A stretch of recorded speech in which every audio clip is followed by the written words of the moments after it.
بسم الله الرحمن الرحيم. الحمد لله رب العالمين، والصلاة والسلام على أشرف الأنبياء والمرسلين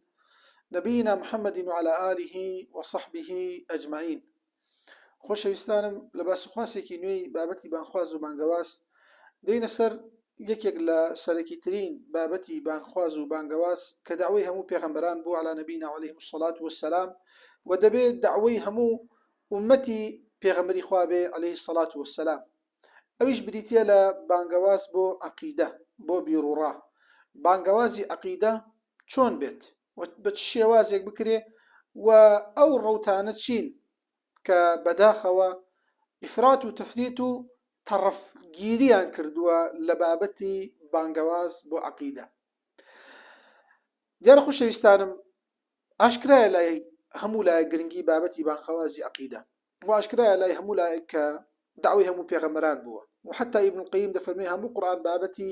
عەقیدەی تێدا باس کراوە، چکە یان باسی گەورەی خوایە کە بیرروڕایە، یان باسی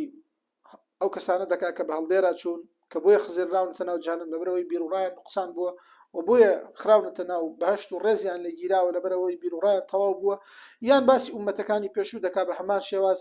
چاکەکانیان بیرروڕایان پاک بووە، خراپەکانیان بیرروڕایان چەپ و لار بووە و باقی هەموو ئاەتەکانی قورئان حتا دەڵێ هەموو سوورەت و ئاەتێکی قورئان ئیلا باس و خواسی بیرروڕای تێدایە و واقعیش، یعنی ئەویش نێڵێ بێگومان لە قورئانە بۆ شێوازەیە. بەڵام لێرەدا ئێمە کۆمەڵی ڕەوتمان هەیە کە لە کاتی بانخوازی بۆ عەقیدە کە لێرەوە دەمەوێت بچمە سەر گرنگی ئەم بابەتە و دەمەوێت ڕەوتی ڕێک و ڕاست و دروستی لە بابەتی بیرروڕایە چۆنە و دەبێت چۆن بێت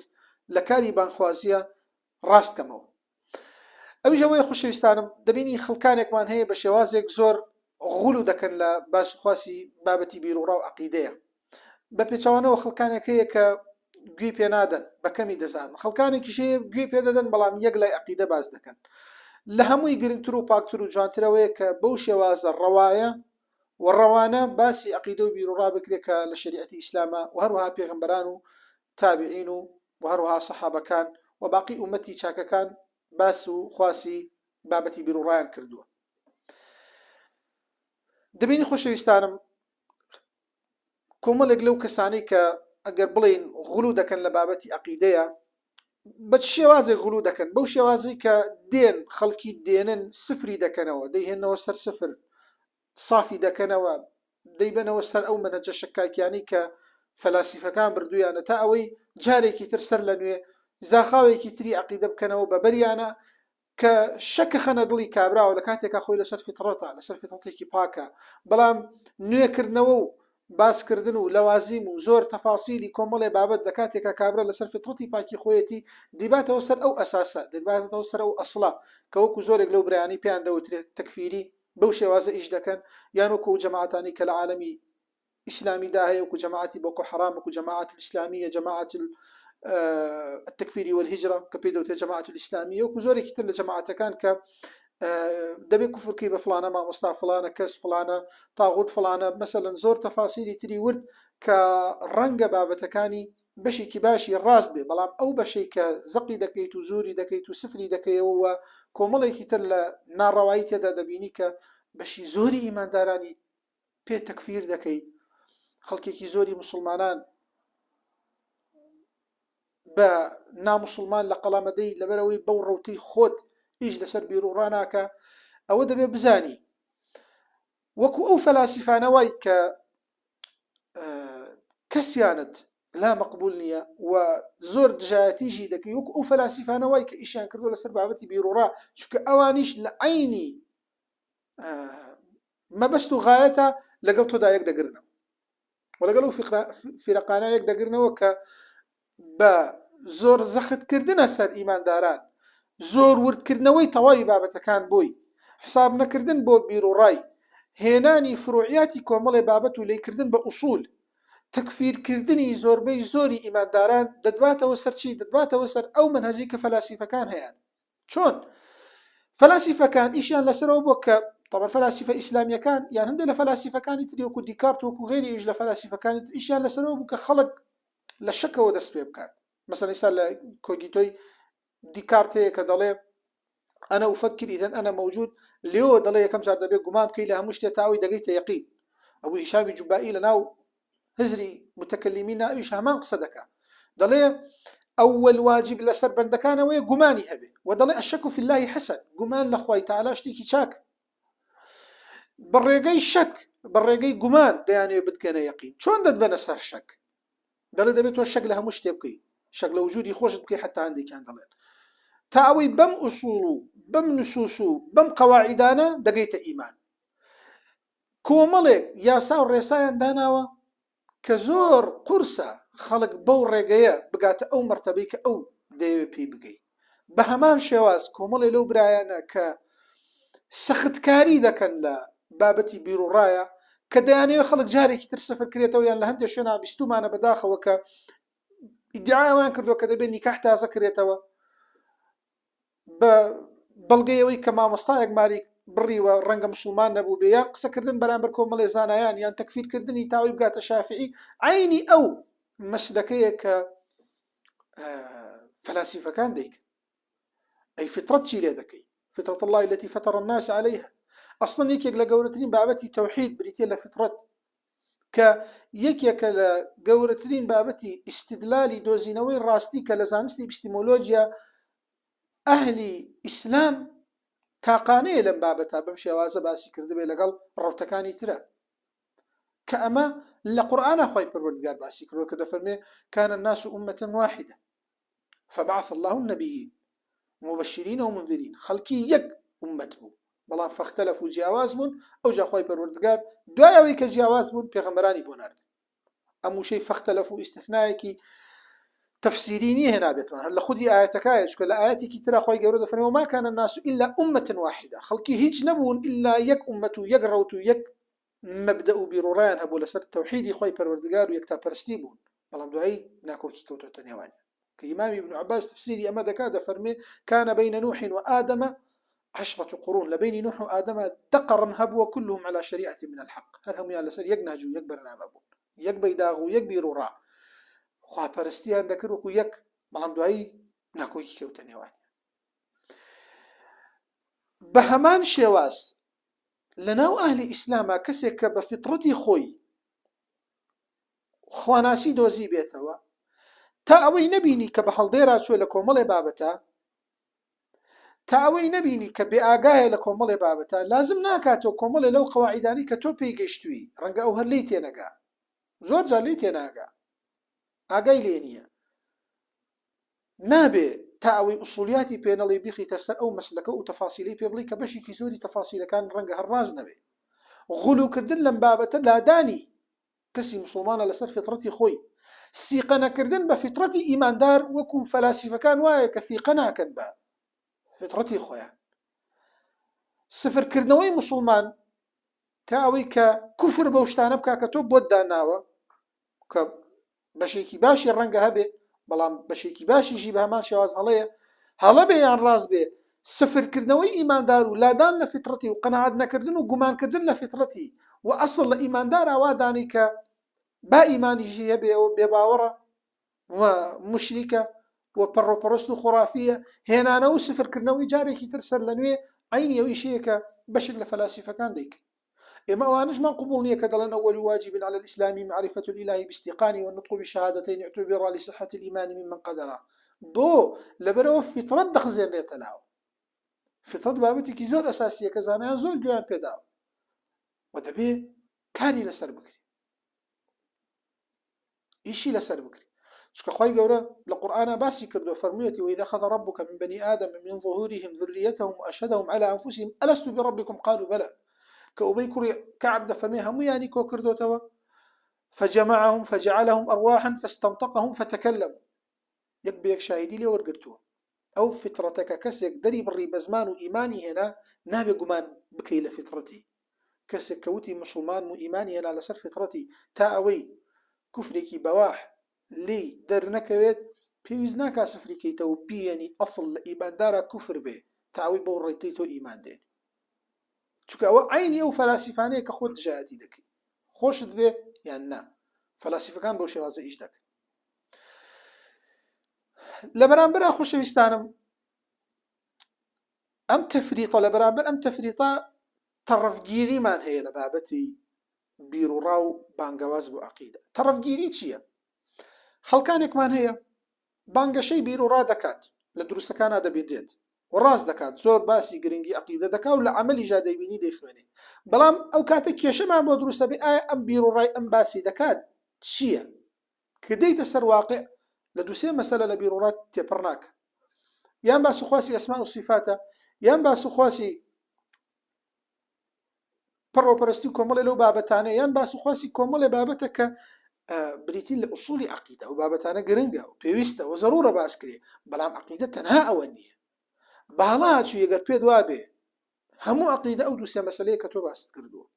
بۆی ئەمانە تەڕەفگیریان پێدەوترێ، ظاهریان پێدەوترێ، یەکلایان پێدەوترێ لە بابەتی عەقیدە، باسی گرنگی عەقیدە دەکەن و ڕاستیش دەکەن دەیخوێنن و ئەو بابەتانەشی کە تەڕحی دەکەن لە عەقیدەیە دروستە و مسەلەماتی عەقیدەیە، بەڵام هەموو عەقیدە ئەوەیە نەخێر. کە لەی دەپرسی بۆ باسی کۆمەڵێ لە بابەتەکانی تر ناکەی لە عەقیدە، مەثەڵەن کاتێک کە باسی ئەسما و صفات دەکەی، باسی تەواوی فرقە ئیسلامیەکان دەکەی، ئەی فرقەکانی تر بۆ باس ناکەی؟ مەثەڵەن نەسارا کێشیان لە ئەسما و صفات نییە مەگەر؟ ئایا نەسارا کە ناوی خۆیان ناوە بە ئەب کێشیان لە ئەسما و صفات نییە؟ ئەوە ئیلحاد نییە لە ئەسما و صفات. ئایا نەسارا کە عیسایان هێناوەتە ئاستی خوا کێشیان نییە لە ئولوهیەتە؟ ئایا نەسارا کە مەڕیەمیان خستۆتە ئاستی ئیلا کێشیان نییە لە ڕوبوبیەتە؟ ئایا نەسارا کێشیان نییە لە ئولوهیەت و ڕوبوبیەت و ئەسما و صفات؟ ئایا هزرە چەپەکانی تر بە هەمان شێواز کێشیان نییە؟ ئەمان هەموو کێشەیە دەبێ باس کرێ. ئەگەر بڵێ مسلمانان ئەلێرەوە کێشەکە دەست پێ دەکات، ئەگەر بڵێ مسلمانان بۆ خۆی ئەوانە دەناسێ پێویست ناکات لەسەری بدوین، جارێ واقع وانیە، چونکە هەموو مسلمانان هەموو فکرەکانی تر ناناسی. ئایا نەسارا کێشەی نییە لە تەوحیدەکان؟ ئایا شیوعیەت نیەتی؟ ئایا علمانیەت نیەتی کە خوای پەروەردگار دەفەرمێ ئەم لەهم شوڕەکاء شرعوا لهم من الدين ما لم يأذن به الله؟ ئایا ئەوان شەریک دادەنن بۆ خوای پەروەردگار کە تەشریعیان بۆ بکات و قانونی وەضعیان بۆ دابنێ، نابنە مشریک، کێشیان نابێت لە ئەسما و صفات و تەوحیدی ئولوهیەت و ڕوبوبیەت و ئەوانی تر؟ بێگومان بە. ئایا ماسۆنیەت كشيء لا بابة التوحيد كمنظمة سرية هدامة تهدف إلى ضمان سيطرة اليهود على العالم كأمر خورية بس هم عالمي إسلامي ليبرالي وإمبريالي جوا؟ آية ليبرالية كان إمبريالية كان شيوعية كان علمانية كان نصارى آية يهود كشيء لا توحيدا يد الله مغلولة ما قد يهود نايلة كشيء لا ألوهيته عزير بن الله كشيء لا أسماء وصفاته كشيء له مبابة كان لا توحيد. آية كومل لمسلمانان تاسنا أقدار لم بابتانا أجر ألي رو مظلم كشكا ألي رو دسبيدك أبوي أم روتا زيادة وكو روتي جماعتي الجماعة السلفية المحتسبة كالسعودية لصالح 1900 تقريبا 65 جا بيدابون كشيء كزوريان نايا ولا مجتمع السعودية كتركيز يعني لسر كومل مسلماتي ناو عقيدة بو بس بابتا كان تريان يول كردبو تعويض شون ناو كومل لو دكاناني كلا مدينة همو الرسم الصوراني كتيدا رسمي طبيعي بنهرهم يعني شكان بدوكان وبكابراجة ولياني كي زوري خواردو كشمي كي زوري نايو كخاونداري أو روتا زياتر محمد بن الجهيماني العتيبي دي كرت بصالي 1965 جماعة السلفية المحتسبة تركيز يعني لسر طرفي كي عقيدة بهمان شواز أمر روتا هي لإسناي واقع ده بابتكاني ثر لدو حالة خوي نابينته يان ضلي كليدا برسي بو إجناكي يان ضلي مسلمانان باقان لي لكاتك أوانية مسلمانان أقان لهم روتانا نية تو شون أمد لا رون كردوا أم برو برستي حرامة دبي أو بابتاني تريجي لا رون كيتاو شكا خلق هي لناو أو روتاناي بلام ضلالتك علي رو دس بيدك كتو بيدوا تنها إجمو مسلمان دكي أو قمراهية أو سر لشواوة كليت برسن بيدوا بدعويته تبيت تنها دعويك إصلاحي بي لسر أهل إيمان ومسلمان الرق وكو نصارى كان كلا إنجيلي يوحنا هاتوا كيسوع وتوتي بأتباع كاني بتشن غير مالي بني إسرائيل بلا هيش كسي كترانش بس تنها تقبدا لدرجي مالي بني إسرائيل مالا كاني تتابيني نشن بلا أنا بو لبروي ديني عيسى دينك عالمي نبوه بس بو بني إسرائيل وقومك خوي بو موساش بە هەمان شێواز تەواوی ئەدیانەکان بەڵام تۆ لەسەر دینێکی کە بۆ هەموو عالەمە ڕەحمەتە للعالەمین كافة للناس يا أيها الناس ألف لام الناس جنسها هم عالم دقريتها بتش بلقيك دعوة خوت تكردوها بدعوة كتنها خاص بمسلمان أي خلق كتر أي إسلام مسؤولية لو هم خلق داما وبس زمانه بزمانه كلا شرق آسيا أوروبا وشرق ولاتاني تر يعني لنا جرقي أوروبا دكرين ودفروشن وبرتيل وتجارتي عم بيدا قريت وسرخوش وسرقرم كراون كس يقنيك خميا بخوا وكشون مسلماناني تر بێشوان بوون هەیە بانگەوازی ئیسلامی دەبێت قەتیس کرێت تەنها لەناو ئیمانداران لەوەش خراپتر تەنها ئالی مزگەوتەکەت لەوەش خراپتر تەنها بۆ هاوبیر و هاوفکرت قسە بکەی نابێ وابی خۆشەویستم دەبێت قسە بۆ عامی خەڵک بکەی کاتە کێشەیە واتێ بگەی تەنها دەبێت قسە بۆ مسلمانان بکەی نابێ قسە بۆ خەڵکیش بکەی مەسئولی لەوانیش لەوەش کێشەتر ئەوەیە کە پێت وابێ خەڵکانێک نییە متأثر بن بە مزران تۆ دەبێت هاوسەنگی بکەی بزانە ئایا چەندێک هەیە کە داوای شەفاعەت و کوڕ نووش و ڕکوع و سوجود بۆ قەبر ببات لە مقابلی جا چەندێکمان هەیە غەڵەتا بێ بۆ هوزرانەی تر بە لیبرالیەت بە ئەڵمانیەت بە شیوعیەت بە زۆرێکی تر لەو ڕەوتانە کە لە کاتێکە ئەوانە هەن من باوکم ڕەحمەتی خوا لەو لە مردووی ئێوە جارێک بۆی گەڕامەوە کە مامۆستا بۆ لەیەکێ لەو دەیانەی منتیقی شلێر دەی جارێکیان چوون بەلای مقڕێکە هی شوێعیەکان بوو ئێمە وەکو تقریبا گیراین لەو منتیقا دابەزن ڕای سێر دەکەم ئێمە کاتی نوێژێ وتمانێمان نوێژەکەین تا ئێمەش نوێژەکەین تی بەردی نوێژیاندا نەبوو تی پێم وتو کاکە کە شوێعین بۆ نوێژەکەن کە نوێژەکەن بۆ شوێعین تۆ شوێعیبی بۆ نوێژەکەی اینجا کە نوێژەکەی بۆ شوێعی یا شوێعیەکی پیاو بە یان نوێژکەرێکی پیاو بە ئێستا ناو مسلمانانە تا ئێستاژە و خەتانە هەیە دیای ئیسلامەتی دەکات تا چەنە تێت گەیاندووە وەک پەڕۆپەرستی نابێ بکرێ ئەو هزر و قەوانینە وەڵعیانەش دەبێت لێی دووربی بۆیە ئەم ڕەوتەش پێویستە ڕاست کرێتەوە داوەکەی عام کا لە بابەتی بیرروڕاوە پێی وانە بێت تەنها بیرروڕا بریتە لە ئەو کۆمەڵە بابەتەی کە زیاتر جەختی لەسەر دەکات کە بەشێکیان زیاتر متأثرن بە کۆمەڵێ لەو زانایانی کە لە نەجد کە لە واقعێکە لە زمانێکا بوون ڕەحمەتی خوایان لێبێ ئەو زمانەی ئەوان هەموو منتیقی حیجاز و غیری حیجازش بنی لەسەر سوڵتەی عوثمانیەکان بوو دوو ماڵ دوو مؤسسە دوو مرکزی لیبرالەت و شیوعیەت و ماسۆنیەت نەبووە لەو چەرخەیە ئەو حەقی بووە بەو شێوازە بانگاواز بکە عاقڵترین کەس بخەیتە ئەو زمانە هەر بۆ شێوازە داوا دەکات بەس لە پاڵ مزگەوتەکەی خۆتە مەشروبخانە هەیە لەناو ماڵەکەی خۆتە خەڵکێکەیە متأثرە بە فکرێکی تر ئەهلی مزگەوتەکەت لە سەفی یەکایە لەری وایە لە شوێنێکی تر دەخۆت دەژی ئەمانە نابێت تێبگەێنی نابێت داوەکەت عام بکەی نابێت گشتگیری بکەی ئایا گەر و زانانی تۆم عجەبی پێیان لەم زەمانە بوو نایە تەوەقع دەکەی بەو شێوازە بەو نەمەتە تەنها بانگەوازیان کردیان لە پاڵ ئەوانە خێر باشترین کتێبیان دەنووسی لەسەر ڕەسمالی و لەسەر ئیمپریالی و لەسەر مارکسیزم و لەسەر فێرەقەکانی تر کە ئیبن تەیمیە گەر ئێستا بووایە بە نمونە هەروکو چۆن کتێبی بوو لەسەر مەسیحیەکان و لەسەر باقی ئەدیانەکان و هزرەکانی تری ناو عالەمی ئیسلامی و غێری ئێژ بە هەمان شێواز کتێبی دەبوو هەم ئەو هەم نەوەوی هەم تەواوی عولەمایان لەسەر واقعی کە ئێستا دەگوزارێت کە سەدان ڕەوتی جیازیە هاتووە عالەمی ئیسلامی بە تایبەتی وانەی غەیور و نوانەی ئیدعای بانگەشی عەقیدە دەکەن کەم دەبینی خەمی بخۆن بە بانگەشی ئەوەی کە مسلمانان خۆی ئاگادارن ئەمە یەک دوو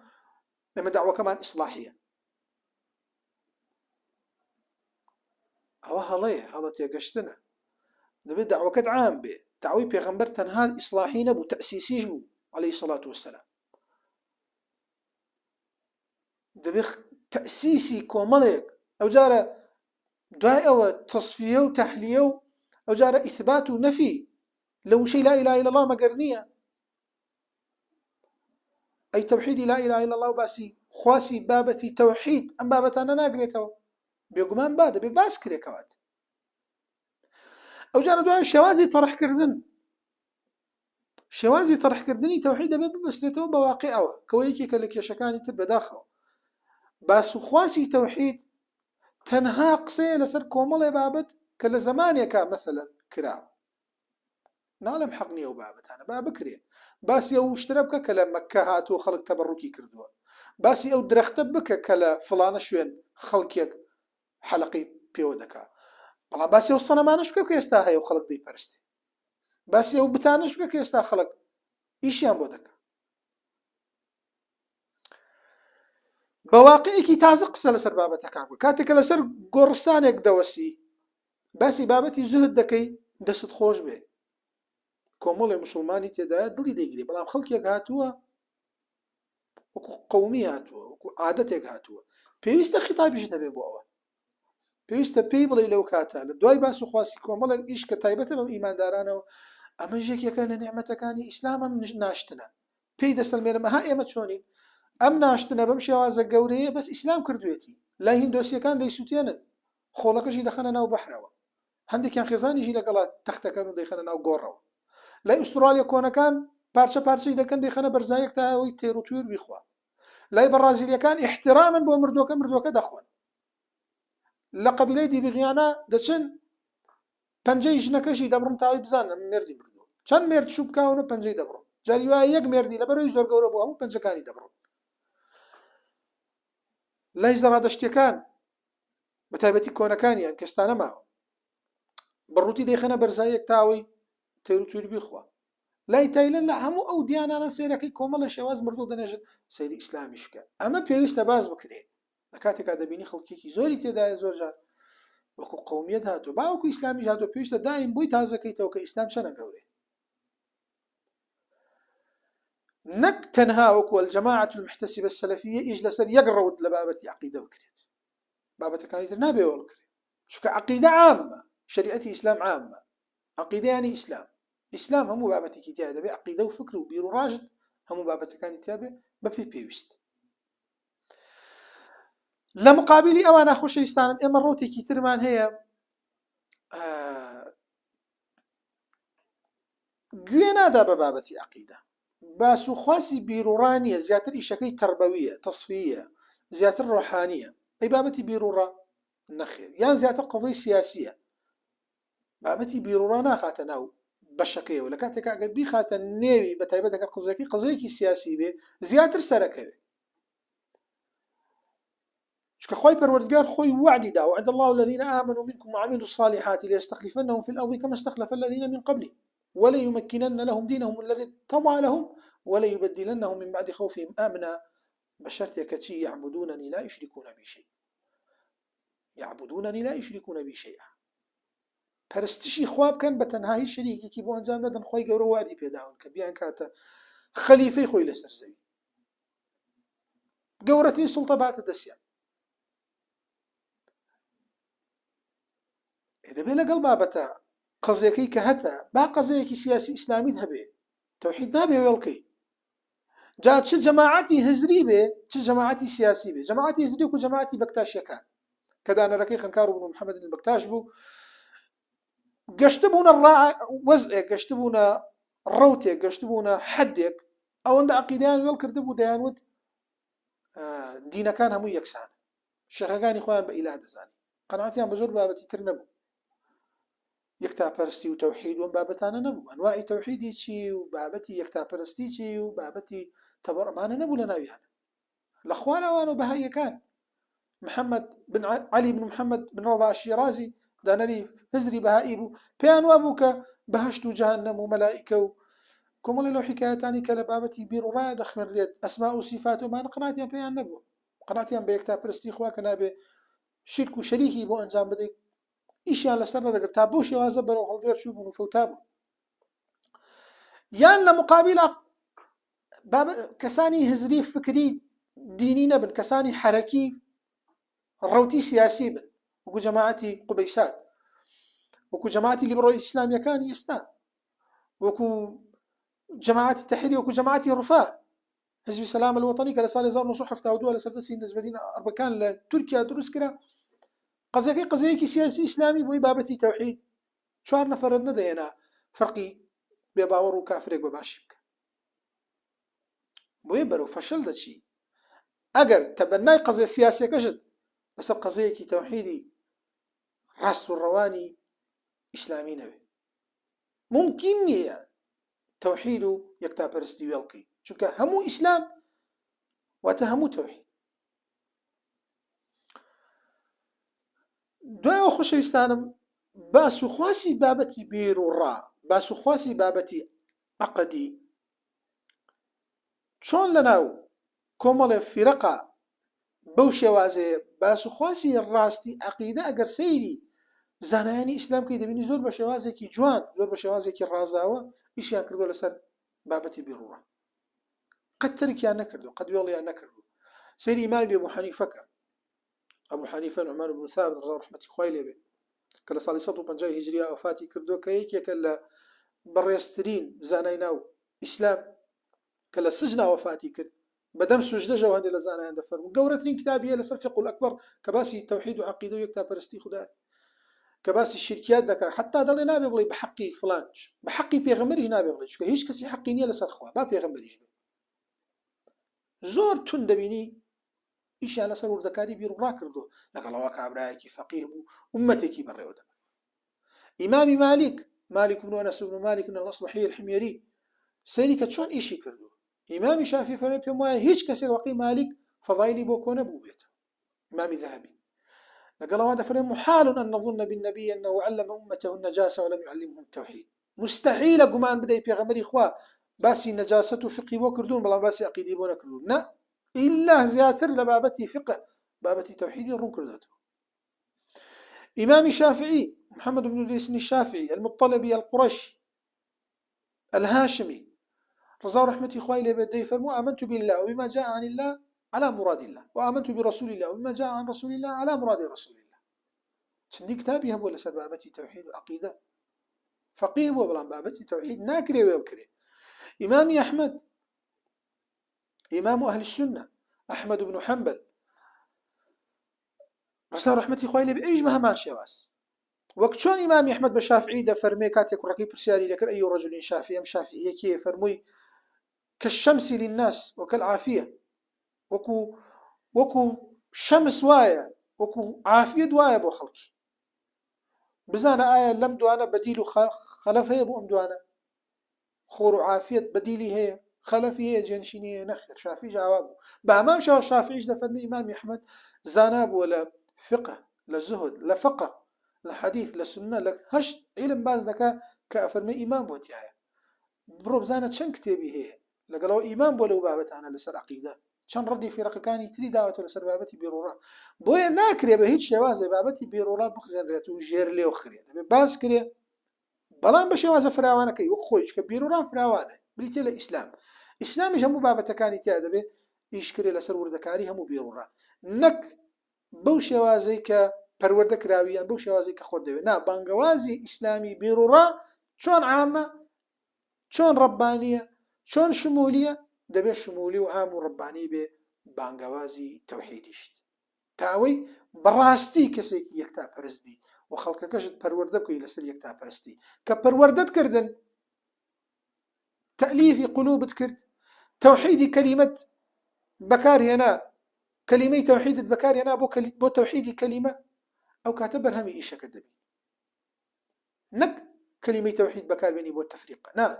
كلمة توحيد بو توحيد كلمة بو يقريزي مسلمانان بينك بارشة كردو تفتيش كردنو تبديع وتفسيق كردنو خزادنا ناو سوچي إيمانه ونا بوشي وازا عامة كإسلام إيشي كردوه دبي إما إيشكين لكاري بانغوازي وبروردو